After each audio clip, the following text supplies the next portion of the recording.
Bradley, how are you, sir? Terrific. Nice to see you. Thanks for having me And today. yeah, the weather's kind today. It's been really cold down here. It feels Uh, like a spring day in March, oh yeah, but we oh still yeah. got a ways to go before we get to some more sunshine Bradley, out here. let's get right into it for the sake of time and what recent give me some campaigns that you've worked on recently in terms of and tell me a little bit about yourself if you don't mind. Yeah, absolutely. Thanks for having me here. I run a political and public affairs data-driven firm. We use a range of different data, polling, deep analysis of the voter file, focus groups, and a lot in the way of harvesting information from voters through text messaging and through phone banks to help inform decisions that candidates or campaigns or independent third-party groups are looking to do, or on the public affairs side, working to get people animated and in touch with their elected official. We have been running our firm for about 7 or 8 years right now. Before then, I had about a 10-year career working for a company called Penn and Schoen. They were the original pollsters for Ed Koch. Got a chance to work with them, covering about 40 states and about 10 or 12 foreign countries. Big luminary names like Mike Bloomberg, Hillary Clinton, many, many others, candidates all around the country and all around the world, including places like Venezuela, Bermuda, Ukraine, Macedonia, Israel. So my expertise is really about how do we use data that we are gathering from either the voter file or public opinion research to inform what to say and to whom to say it to in a very, very cluttered media ecosystem where people are not eager to hear lots and lots of detail. How do you come up with a message that's going to stick in people's minds and be remembered?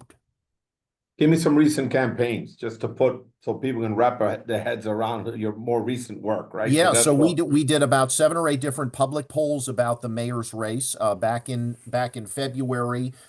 We wrote an op-ed based on our polling that said Zohran was surging, and people said, "What, are you crazy? Are you working for him?" I said, "No, the voter file says very clearly that there's going to be an anti-Trump surge vote that's going to turn out," which they ultimately did. So we did about 7 or 8 different public polls.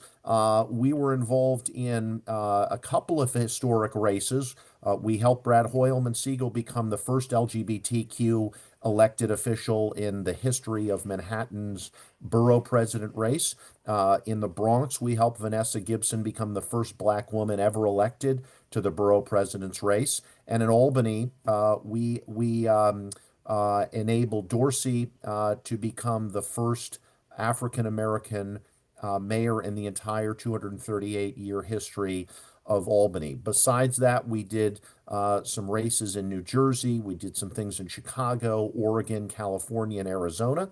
But we have been a part of lots and lots of different campaigns since the inception of our firm 7 or 8 years ago. We've probably, with my prior background, hit about 46 different states, working on mayor's races, council races, state legislative races, congressional races, up to U.S. Senate and governor's races around the country. Brad, what does this recent Siena poll tell us about the incoming mayor, Mamdani? It seems like people are not opposed to raising taxes. People widely support universal child care.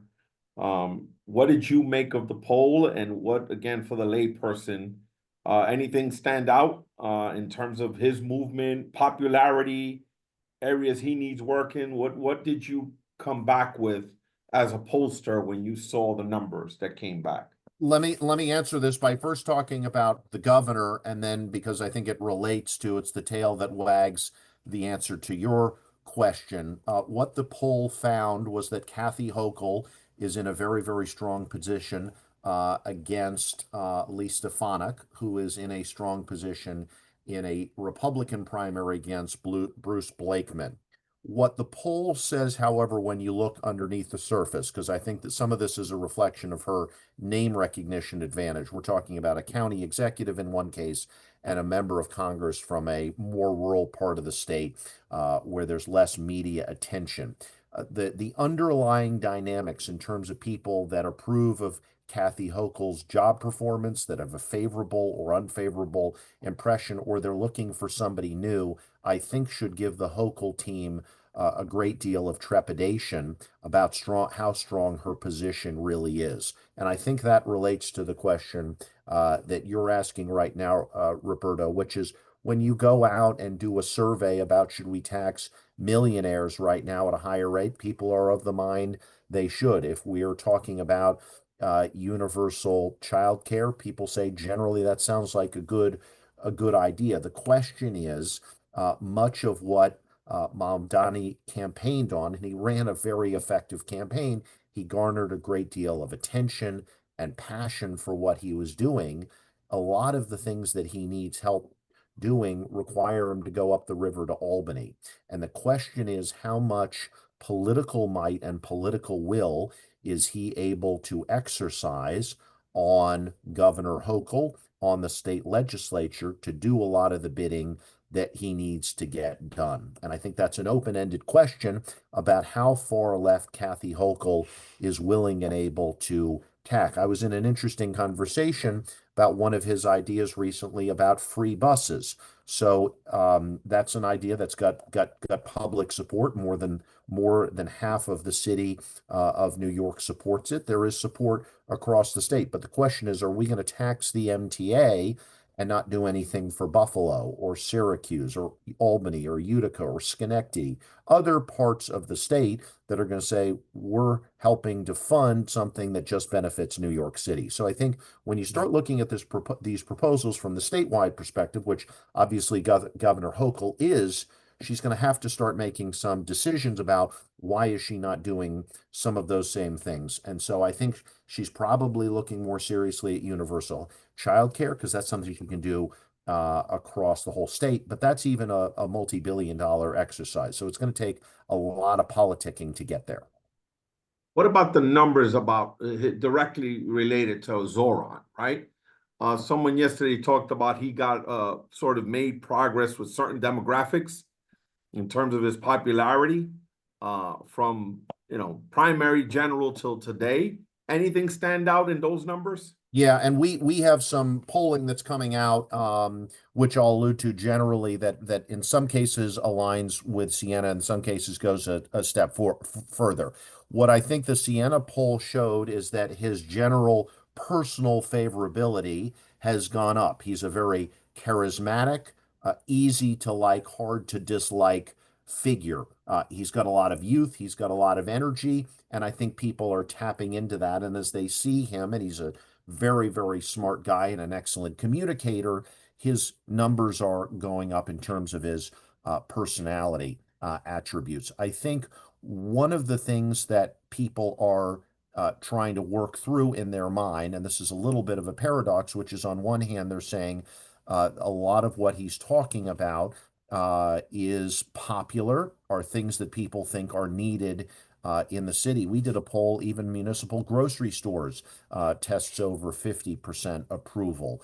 People are feeling the affordability crisis very, very acutely, and he's got a range of solutions that people think are directly responsive to the concerns that people have. The question is, and where he starts to go into an area where there's less support, is when people start to think through the consequences. Yes, they support taxing millionaires. Yes, they think big business should pay more. The question is, what are the ramifications on the city budget if businesses are to leave, businesses are not to hire as many people, and the top 1% or 2% decides that they're going to pick up and leave town? I was reading something about Ken Griffin in Chicago, who's moved down to Florida, and the enormous gap that just him leaving the state created. So I think when voters start to think about what are the public policy consequences of trying to pay for this, especially at a time where there's less money that's likely to be flowing to New York, both from Washington but also from Albany, that's where voters are more divided and have some questions about what are the longer term implications about his policy proposals? Question for you now. This is like a general question. What is the Bible for pollsters? Separate of your work, what is the equivalent of the New York Times for pollsters? Which one do you look for, and which, in your humble opinion, has the most accurate Yep. data and numbers? Quinnipiac, Siena, New York Times. Yep. In all your years doing this work, which one do you say, you know what, they get it right most of the time? Yeah, that's a Understanding that this is an imperfect science. Who are the guys? Nate Silver, I forget what their names are now, but the guys are most 9 times out of 10 are right who's going to win the presidency, right? yeah, I that's think he got it wrong this time with Kamala, right?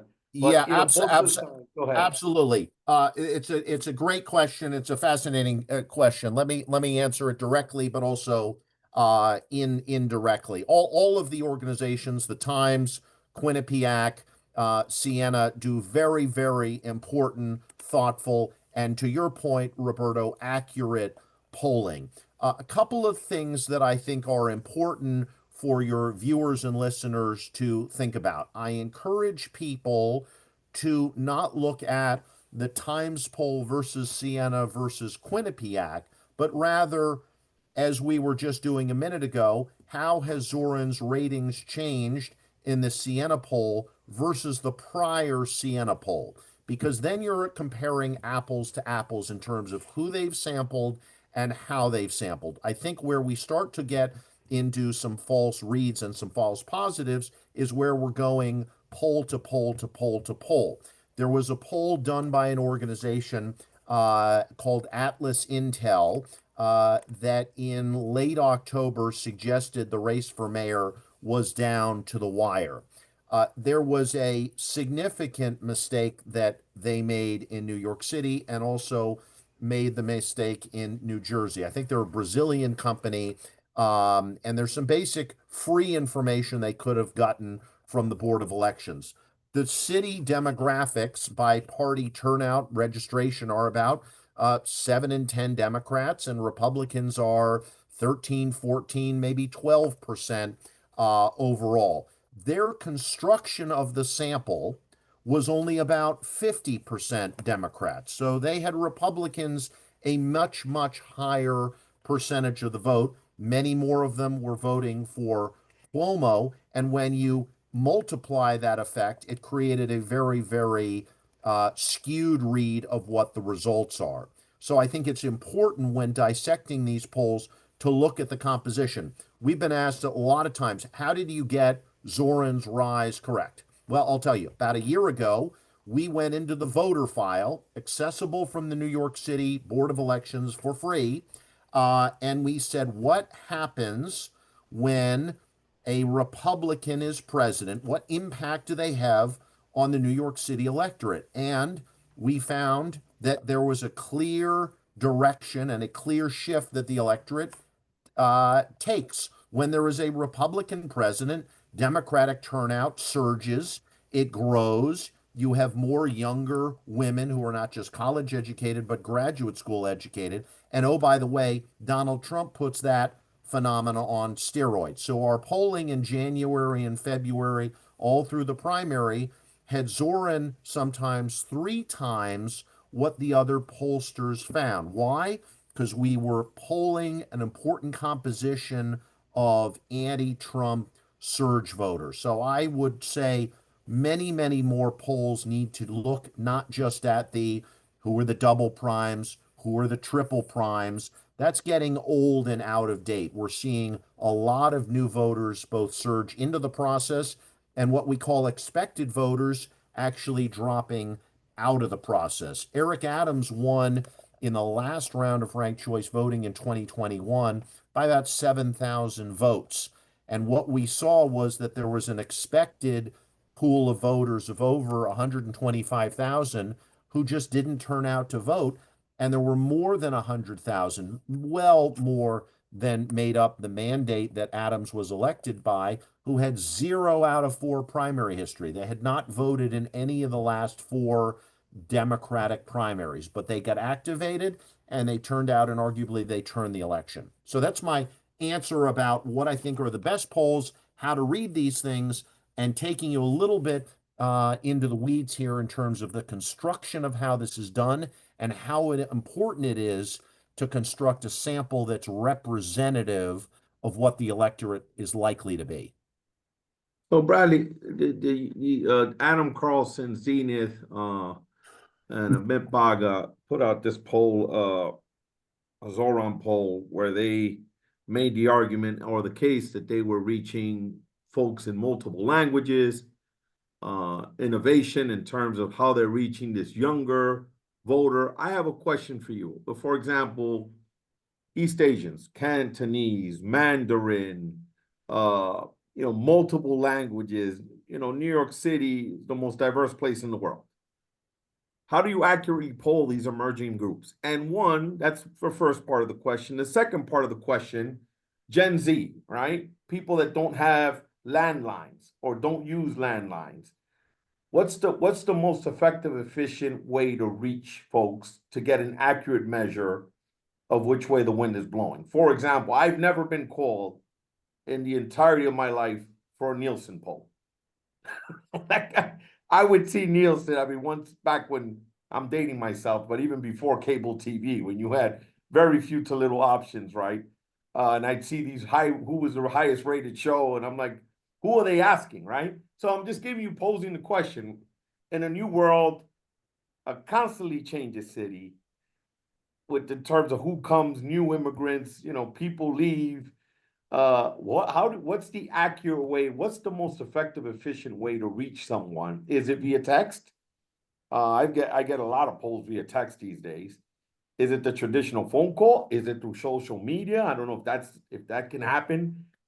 Give me Yep, the answer to that question. How does a Bradley absolutely. Honan make sure they're sort of, I mean, you're talking about the first Muslim, first South Asian mayor. He's a first and immigrant.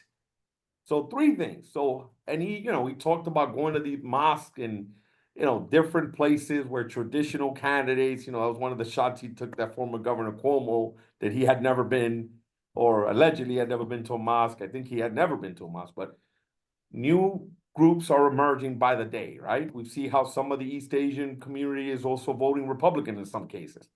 How do you accurately capture these folks these days, and what's the most effective, efficient way to do so in a Yeah, changing yeah, world where it's a very technology? important question. Thank you for your interest in this. There are a couple of factors I think that go into doing this properly, doing this accurately.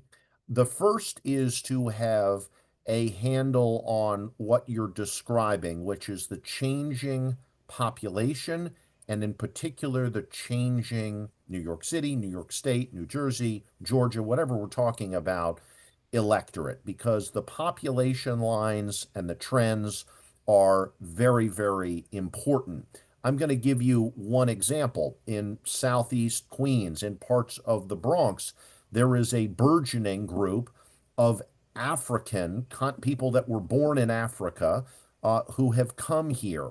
They are what in typical terms would be called a black voter, but their outlook is very, very different than an African American who was born here. The Dominicans, the Puerto Ricans, the Mexicans, they have very different viewpoints within these subgroups. And you mentioned the Asians, and you're absolutely right. So I think the first point is that you have to have a perspective about how the city is evolving. And frankly, voting behavior is a lagging indicator. There are many more Latinos in New York City than there are Latino voters. The voter registration is a lagging trend that often takes a generation to work through. Second thing, very practically, the file that I mentioned that you can get from the Board of Elections of Voters generally has a very modest number of telephone numbers. And so we Mm. do what is called a data hygiene project on voter files. We take the voter file and then we take it to a company like an Experian, if you're familiar with them. They're a credit rating agency. And I say, I've got John Q. Public at 123 Main Street, Queens. do you have a phone number for them? And generally the answer is yes, we do. So before we do any polling, we take our voter files to a commercial database and try and append as many phone numbers as possible. In particular, we are very interested in cell phone numbers because people are responsive to a phone call to their cell phone and responsive to a text message to their phone in a way they're not to their landline if they even have one. So if we're talking about new emerging groups of voters who are younger and people who are from certain ethnic communities, got to have their cell phone. The third piece of this, which makes it complicated, is there are certain groups like the Orthodox, like the Hasidic, like some of these emerging Asian groups in the city that you are only going to be able to interact with in a polling perspective by going and visiting them. We've done a series of polls around some major transportation issues facing the city and the state today. And we wanted to know people that use public transit at places like Penn Station. The only way you can reach people who use Penn Station is you have to go to Penn Station and you have to intercept them. We have something called the Mobile Research Unit, where we hand people iPads to take the survey, and then we give them a crisp $10 or $20 bill. That's how polling started under George Gallup in the 1930s, going to people's doorstep and having their opinion taken at the door. I think we're going in that direction. Interestingly, where I have done work overseas, in places like Venezuela, where there's enormous amount of concern about people's personal safety and security, what we found is that knocking on people's doors actually created more of a vote for the authoritarian leader, in that case, Hugo Chavez, because people were concerned that if we knew where they lived and they were saying somebody other than Chavez, that troops would come to the door and the police would come and beat them up. So what we found was a better way to do the polling was to intercept people in public squares, at farmers markets, and have somebody wear a backpack, hand out 100 surveys, and then say, when you're done, hand it into my backpack. So you created that sense of anonymity.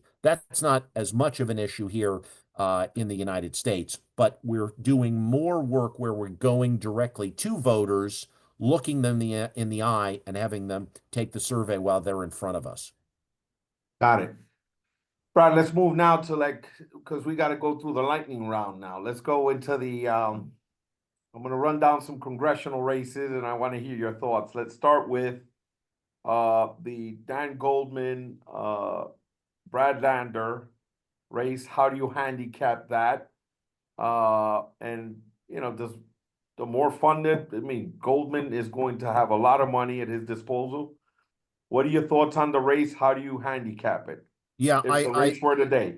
Yeah, I think there's certainly probably that's one of the hottest races, if you will, in the city. The assumption is that Lander has the ability to extend the Mamdani mandate and the Mamdani coalition to his congressional race, and that Dan Goldman, who's just been elected one or two terms at this point, doesn't have a strong political base, doesn't have a strong following, and it's Landers to take. I don't quite see it that way for a couple of reasons. One, I think there is going to be more breakdown between the Mamdani City Hall operation and the political operation that's waiting attentively for him to get his agenda done. It's going to be hard slog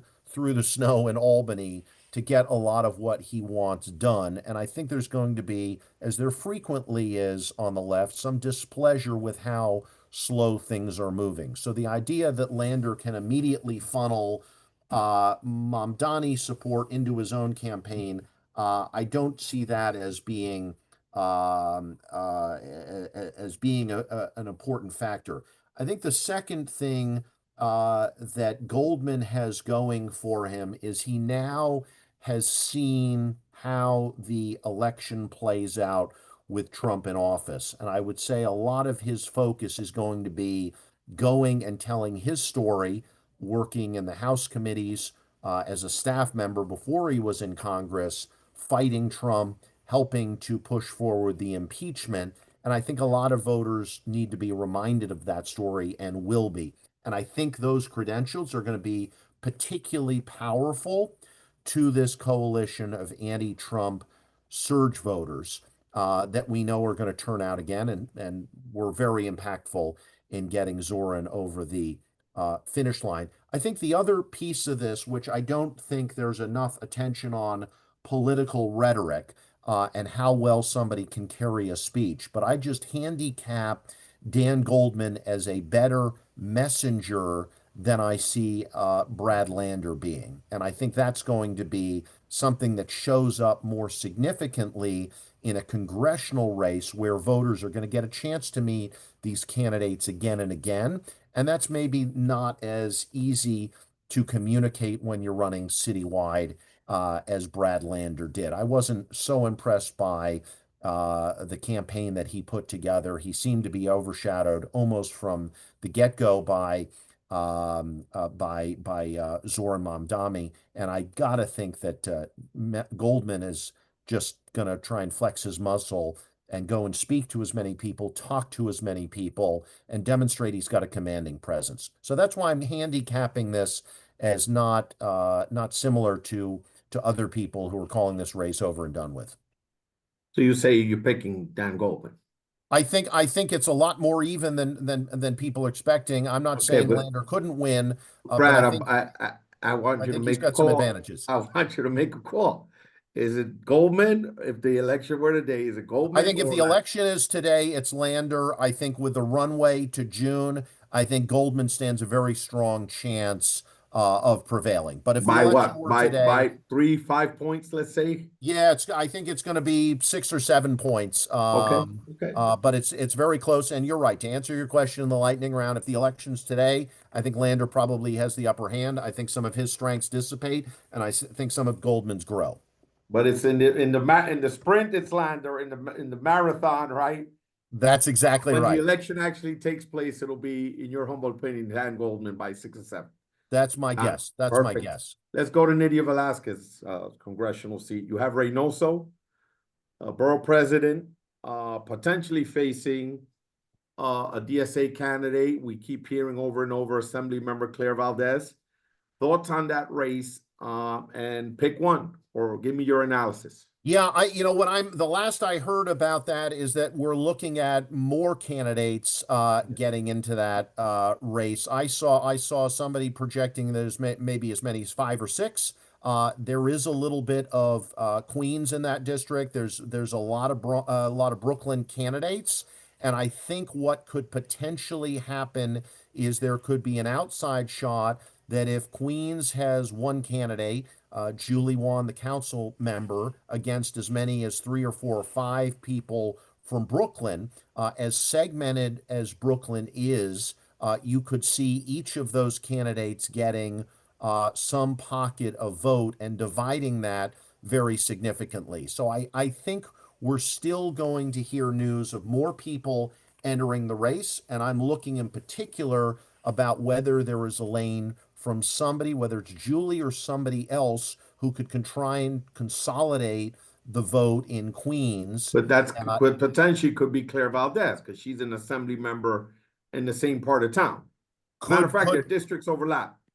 could absolutely well be that's the arithmetic. And we're working in a race right now in New Jersey for the open seat that Cheryl has vacated now that she's governor. I think we're up to 13 or 14 candidates. So as we're thinking about how many votes you need to win, you could conceivably get 18, 19, 20, 21% of the vote and be the victor. And I think that's why. Let me pose this scenario. Let's say borough president Reynoso, obviously borough president automatically gives you high name recognition, right? Yep.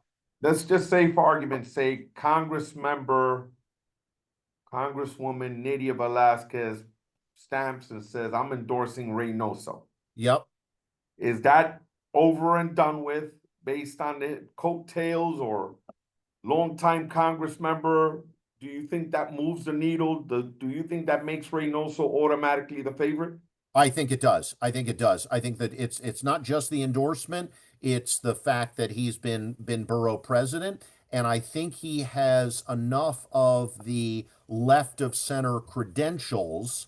In other words, he's not moderate enough that it's going to be hard for a lot of voters to try and understand the Valdez Reynosa split in terms of where they really are genuinely different on the political issues that matter to voters. I think he's positioned far enough left that it's going to be hard for voters to really be thoughtful about those questions. And I think it's going to be a hard race for Valdez to be able to attack him as not authentic enough, as not connected to the community, as him not ideologically progressive enough to warrant their votes. And I think that plus the Congresswoman's endorsement puts, I think, the borough president in a very strong position.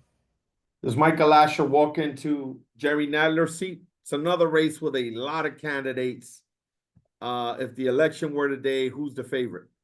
Yeah, look, I like Mike a lot. He's a very smart guy. He's been doing policy and politics for a long time. I think that one's a little bit harder for me to handicap for the following reasons. I think you have in Botcher, in Borez, in potentially Schlossberg, two or three very strong, commanding presence. I think again I'm gonna talk about the charisma piece of this. Eric Botcher, in full disclosure, we're not working for him in this race, but we've done work for him in the past.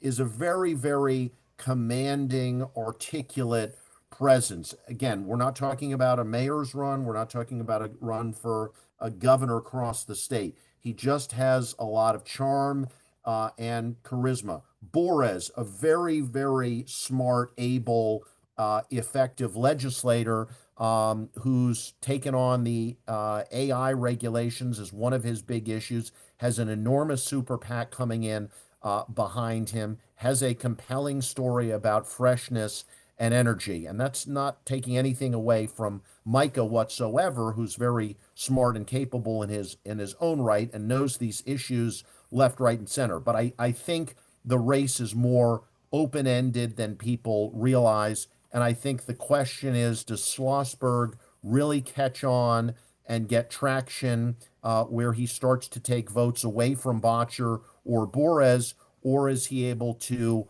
articulate a progressive vision into the West Side, animating it with his family's history in a way that voters are yearning for something big and bold and new that they don't potentially see in the other candidates. So that one is harder for me to really handicap for you today. I'd say Micah's maybe a little bit more of a favorite now, but I think he's got a very challenging race against two or three very able competitors.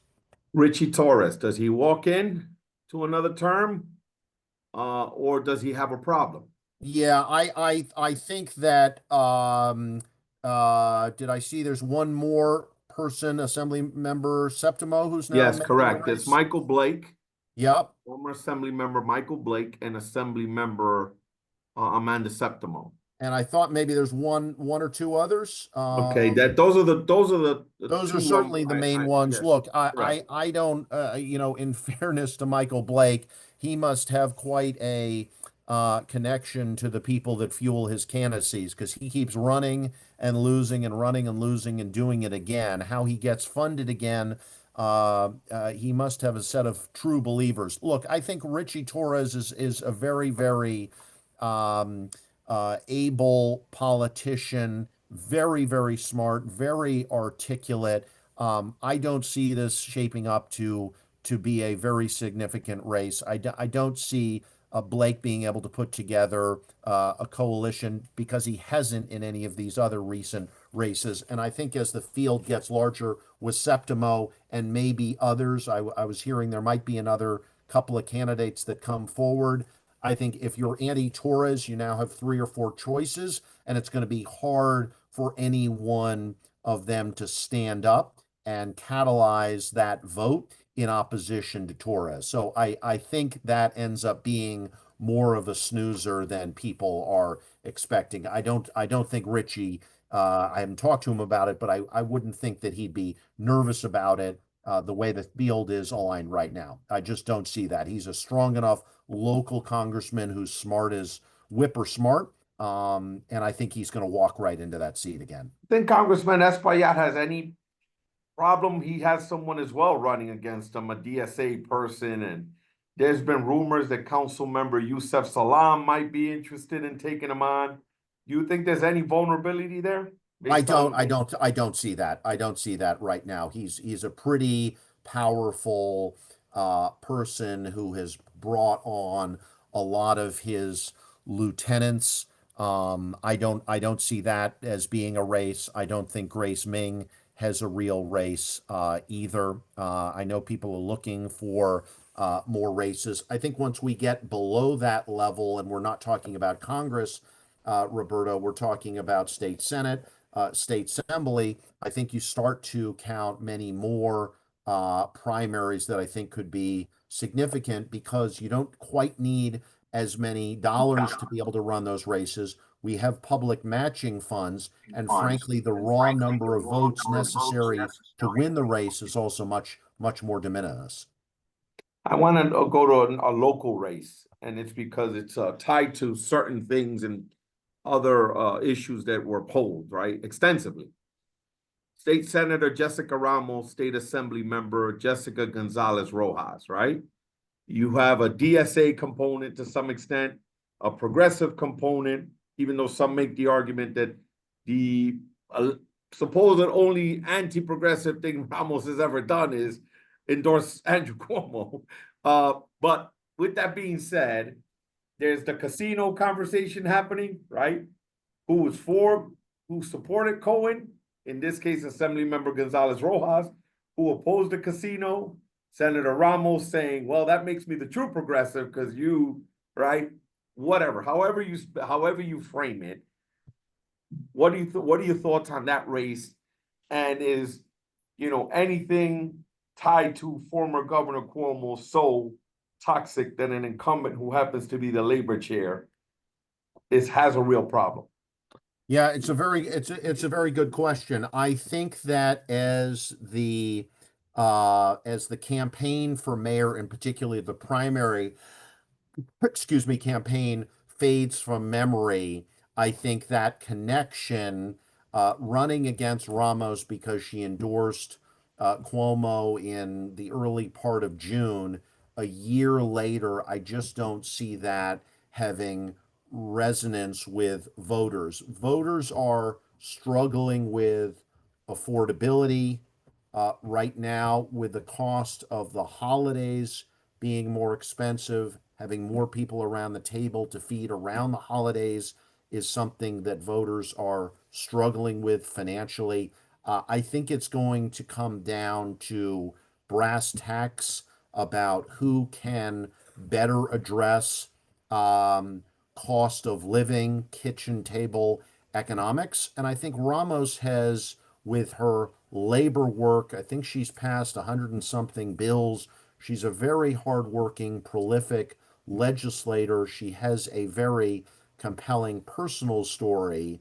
And the idea that she's going to be undermined because of a political endorsement, I think, is way, way too inside baseball. I think there's going to be an expanded electorate.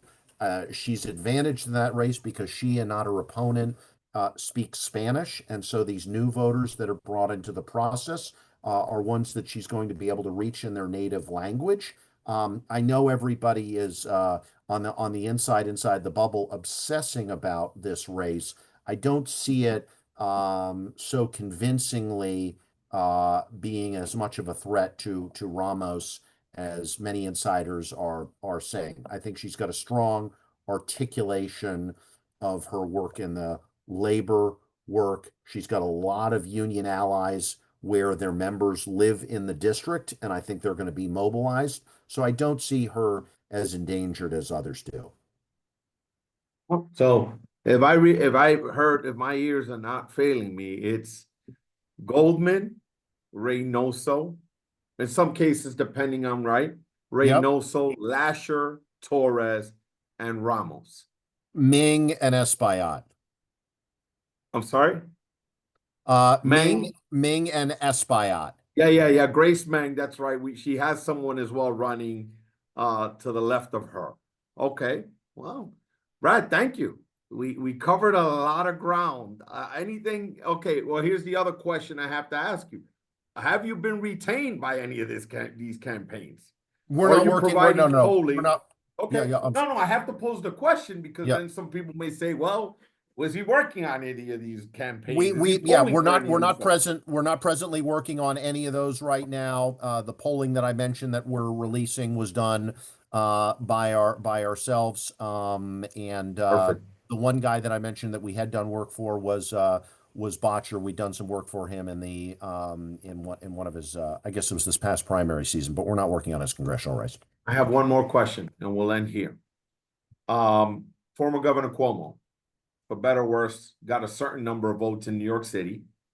There was some rumors post the election that there may be a statewide run potentially, or a consideration of the run. What did those numbers tell you? And have we heard the last of Andrew Cuomo? And I'm only saying that not because he's deciding to do it, thinking about doing it. Again, if he were to say, Bradley, just give me the numbers. Give me the numbers. Do I have a shot running for something else? And I want to hear your thoughts. Again, just say hypothetically, based Yep. on the amount of votes he received in this last election, um, thoughts. Yeah, well, your question is very very wise. Here's what I would say. Zoran Mamdani, for all of his talents as a political candidate, as a political figure, uh, got 50 less than 51% of the vote. And I think what him and his team need to be cognizant of is how modest of a mandate that is and how genuinely divided the city is. But yet he is being seen as a candidate who won an overwhelming mandate, which the data doesn't bear out. Moreover, I think what people are doing on the opposite side is writing off Cuomo and making clear that he has no future and we will not hear from him again. I think that's, again, a second mistake to draw that conclusion from the race. What I think voters want right now and why there is displeasure with the party leadership in the city and the state and in Washington is voters are hurting and they don't see government and they don't see the Democratic Party with a clear plan about how to improve people's lives.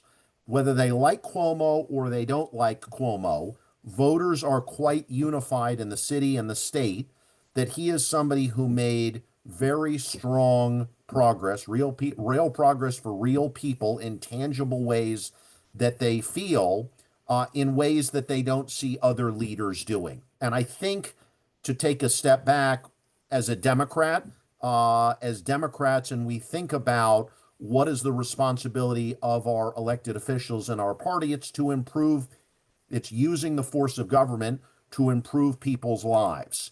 And he has a very, very strong case to make at a time when I see that the party is struggling with this and where voters are getting more and more animated. There's a connection between Trump and Mamdani. I don't think the political spectrum goes like this. I think it horseshoes around, and there's a lot of similarity between Trump and Mamdani, and there's a sense that the system isn't Ooh. working. I think for Democrats to chart a path forward, we're going to need candidates that can either articulate how they're going to use government or articulate experience. That's what voters keep telling us they want. And Cuomo has strong, strong credentials, I think, in both of those lanes. So I think it's a mistake to write him off. And I think it's a mistake to suggest that Mamdani has this overwhelming majority. Whether Cuomo's going to run for Congress, I don't know, but he's got a lot of attributes that voters are desiring right now. All right, let's wrap this up here with let's have some fun, Bradley. Who are the Kobe Bryant, Michael Jordan, and LeBron James of polling? Take yourself out. Jeff Pollock, right? The Greenbergs. Who Great. would you Yeah, say yeah, are the no, top Jeff, three Jeff, pollsters? no, Jeff is a No, wonderful no, I guy. used him as an example. Doesn't have to be him. I'm saying who are Bradley Honan's three-headed Mount Rushmore of pollsters? Minus, take yourself out of it. Three Yeah, pollsters that when they speak, you say, oh, let me pay attention here. I worked for many years at Penn and Schoen and got to know Doug Schoen and worked with Okay, him very Doug Schoen is closely. one. I would put him on that. I would put Plout and Jeff Pollock on that Mount Rushmore, as well as nice guys, great storytellers, and a thoughtful way of examining the data and information. And I would say those are probably the people that I would choose when we're referring other people to work where we're conflicted. It's those people that tumble to the top of the line for us. Mount Rushmore, I remember John Del Staccato getting a lot of credit for the Dante ad. As someone who does public relations, who are your top three, in terms of spin, in terms of putting it out there for the candidate, ads, mail, who are your top three of people you know in the business? I've gotten a chance to work with a couple of people on some work that we've done with the Teach Coalition. I'd mention Neil Quatra. I'd Okay. mention Rich Party, who we worked with on some work that we did for Maury Litwack. Both very smart, strategic, creative people who understand messaging very, very well. I think those are a couple of the people that we've gotten a chance to work with on some projects. We were looking at how the Jewish vote is moving in some cases away from the Democratic Party because of issues that are related somewhat to Israel, but more broadly, are Democrats willing to stand up and take a strong stand against the rise of anti-Semitism? And I think that's where Republicans have made very significant inroads. And I had the pleasure of working with both of those guys a couple of years ago on that endeavor, and we found some very, very interesting data that suggested before the 2024 election, we were trying to sound some alarm bells that was going to be a more decisive swing group than we have seen in the past, and it proved out to be. So I enjoyed working with both of them, both smart, very capable guys. And we'll wrap up with your Mount Rushmore of elected officials that you've had the opportunity of knowing and working for, even if you were on the opposing side, that you say, man, that person got it right. All right, the Obama, Fiorello LaGuardia, FDR of of politics, right? I'm trying to use the top of the top, right? There you go. Who were those three in terms of your universe? And people that you said, man, why didn't I think of that? Or man, boy, is he or she's smart, right? Well, they get it. Who are just the smarties? No, the best at the business, people that just got the politics, the policy, read the tea leaves, right? I'm just giving you three Yeah, yeah, no, examples no. of I think those are historical the guys. politicians that Yeah, people those are credit for absolutely the being the guys I top of the mentioned. top. Yeah, absolutely. The people I mentioned, I think, are that Mount Rushmore, as you call it. If one exists in New York State, maybe there's a place we should go carve it. Those are No, the I'm talking about elected officials, people that have been elected, not operatives, not, I'm talking about elected officials that you yeah, say have gotten it right over the years, yeah. that you respect. Is it Schumer? Is it former Governor Cuomo to some extent? Is it Bill de Blasio? Is it Michael Bloomberg? Like, who are your top three in terms of the Yeah, state? look, I think I mean I guess some of it is my own bias. I got a chance. I started out in politics working in the Clinton White House, and I think that Bill Clinton was very, very talented, had a real sense of people and a real sense of the way the winds are blowing. I got a chance to work very closely with guys like Doug Schoen, but also Hank Scheinkopf, who I'd also put in that mix, who just understand messaging, who understand the will of the voters in a very sophisticated way. Got a chance to work for many years in and around the Bloomberg orbit, and just his sense of noblesse oblige that he was going to be very successful in business, but he, at the end of the day, wanted to do the right thing for New York City at a very, very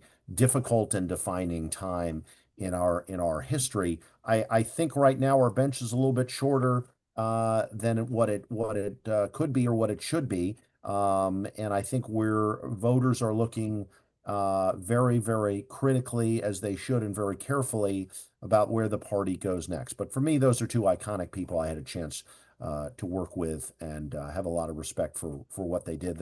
Neither of them are perfect, but I think both of them had their hearts certainly in the right places. Thank you so much for doing this. Hope you had fun. I know I did. Nuance World, and let's see. I mean, you made some, I like it because you put your neck out there and you made decisions and you made a call, meaning you made predictions, which is what I like. All right. So talk soon, Brad. Thank you so much for doing it. Terrific. Thank you.